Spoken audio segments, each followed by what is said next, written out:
ഇടുക്കി മൂലമറ്റത്ത് അജ്ഞാത മൃതദേഹം കണ്ടെത്തിയ കേസിൽ വഴിത്തിരിവ്. മേലുകാവ് സ്വദേശി സാജൻ സാമുവലിന്റെ മരണം കൊലപാതകമെന്ന് പോലീസ് സ്ഥിരീകരിക്കുന്നു. കൊലപാതകത്തിന് പിന്നിലെ 8-അംഗ സംഘത്തിൽ 6 പേർ പിടിയിലായി.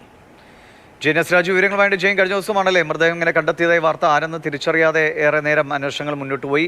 ഇപ്പോൾ ആളെ തിരിച്ചറിയുന്നു. അത് വലിയൊരു സംഘം ആ കൊലപാതകത്തിന് പിന്നിലുണ്ടായത്. എന്താണ് കാരണം? ആരൊക്കെയാണ് പിടിയിലായത്? എന്താണ് പശ്ചാത്തലം? ദിവിഷ്, തീർച്ചയായിട്ടും ഇന്നലെയാണ് മൂലമറ്റം തേക്കുംകൂപ്പ് ഭാഗത്ത് ഒരു മൃതദേഹം പായയിൽ പൊതിഞ്ഞ നിലയിൽ പോലീസ് കണ്ടെത്തുന്നത്. ആ സംഭവത്തിൻ്റെ ചുരുളാണ് ഇപ്പോൾ പുറത്തു വന്നുകൊണ്ടിരിക്കുന്നത്. അതായത് ഈ കൊല്ലപ്പെട്ടത് കഴിഞ്ഞ ദിവസം 30-ാം തീയതി കാണാതായ സാജൻ സാമുവൽ എന്ന മേലുകാവ് സ്വദേശിയുടേതാണ് എന്ന നിഗമനത്തിലേക്ക് പോലീസ് എത്തിയിരിക്കുന്നു. ഈ മൃതദേഹം തിരിച്ചറിയാൻ കഴിയാത്ത അവസ്ഥയിലാണ്, ജീർണാവസ്ഥയിലാണ്. അതുകൊണ്ട് തന്നെ ഔദ്യോഗികമായി ഇത് സ്ഥിരീകരിക്കാൻ DNA പ്രൊഫൈലിംഗ് അടക്കം നടത്തേണ്ടി വന്നേക്കാം. പക്ഷേ പോലീസ് പ്രാഥമികമായി ഇത് സാജൻ സാമുവലിൻ്റെ മൃതദേഹം തന്നെയാണ് എന്ന് സ്ഥിരീകരിച്ചുകൊണ്ടുള്ള അന്വേഷണമാണ് മുന്നോട്ട് പോകുന്നത്. 8 പേരടങ്ങുന്ന സംഘം സാജനെ കൊലപ്പെടുത്തി എന്നുള്ളതാണ് പോലീസിൻ്റെ കണ്ടെത്തൽ. അതായത് മൂലമറ്റത്ത് വെച്ച് മറ്റൊരു സ്ഥലത്ത് വെച്ചിട്ടാണ് കൊലപാതകം നടന്നിരിക്കുന്നത്. ഉറങ്ങിക്കിടന്നിരുന്ന സാജനെ തലയ്ക്കടിച്ച് കൊലപ്പെടുത്തി എന്നുള്ള നിഗമനത്തിലാണ് പോലീസ് എത്തിയിരിക്കുന്നത്. ഈ സാജൻ ഒരു ക്രിമിനൽ പശ്ചാത്തലമുള്ള ഒരാളാണ്, ഒരു സ്ഥിരം കുറ്റവാളിയാണ് എന്ന് തന്നെ പറയേണ്ടി വരും. കാപ്പ കേസിലടക്കം പ്രതി ചേർക്കപ്പെട്ട് കാപ്പ ഉൾപ്പെടെ ചുമത്തപ്പെട്ട ഒരാളാണ്. ഏതാണ്ട് 30ഓളം ക്രിമിനൽ കേസുകളിൽ പ്രതിയാണ്. ഇയാളുടെ സുഹൃത്തുക്കൾ തന്നെയാണ് കൊല നടത്തിയിരിക്കുന്നത് എന്നുള്ളതാണ് പോലീസിൻ്റെ കണ്ടെത്തൽ.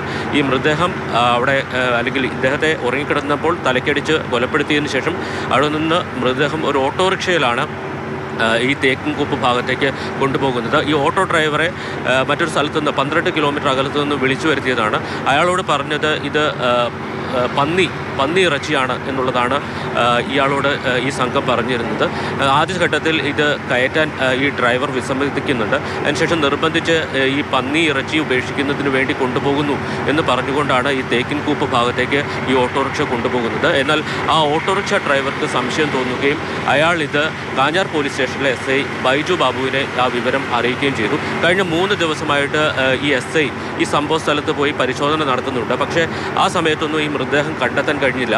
എന്നാൽ ഇന്നലെ ഒരു ദുർഗന്ധം വമിക്കാൻ തുടങ്ങിയതോടുകൂടിയാണ് ഈ മൃതദേഹം കണ്ടെത്താൻ കഴിഞ്ഞത്. അതിന് പിന്നാലെയാണ് ഇപ്പോൾ പോലീസ് ഉള്ളത്. പോലീസ് 6 പ്രതികളെ ഇതിനകം തന്നെ പിടികൂടിയിട്ടുണ്ട്. ആദ്യഘട്ടത്തിൽ ഷാരോൺ ബേബി എന്ന് പറയുന്ന മൂലമറ്റം സ്വദേശിയാണ് പിടികൂടിയത്. അതിനുശേഷം അല്പസമയം മുമ്പ് കാഞ്ഞാർ പോലീസും അതോടൊപ്പം തന്നെ വാഗമൺ പോലീസും നടത്തിയ പരിശോധനയിൽ 5 പേരെ കൂടി പിടികൂടിയിട്ടുണ്ട്. ഇവർ സംഘം ചേർന്ന് കൊലപ്പെടുത്തി എന്നുള്ളതാണ് ഇതിൽ ഒരു പ്രധാന കാരണം. ഈ കൊലപാതകത്തിന് കാരണമായി അവർ പറയുന്നത് ഈ സാജൻ പലപ്പോഴും ഇവരെ ഭീഷണിപ്പെടുത്തുമായിരുന്നു. നിങ്ങളുടെ കൂട്ടത്തിൽ ഒരാളെ ഞാൻ കൊണ്ടുപോകും എന്ന് ഭീഷണിപ്പെടുത്തുമായിരുന്നു എന്നുള്ളതാണ് ഈ കേസിൽ പിടിയിലായ ആളുകൾ പറയുന്നത്. അതുകൊണ്ട് തങ്ങൾ ഇയാളെ കൊലപ്പെടുത്തി, സാജനെ കൊലപ്പെടുത്തി എന്ന തരത്തിലാണ് ആദ്യം മൊഴി നൽകിയിരിക്കുന്നത്. പോലീസ് പക്ഷേ ഇത് മുഖവിലേക്ക് എടുത്തിട്ടില്ല. പോലീസ് ഇതുമായി ബന്ധപ്പെട്ട് വിശദമായ അന്വേഷണം ആരംഭിച്ചിരിക്കുകയാണ്.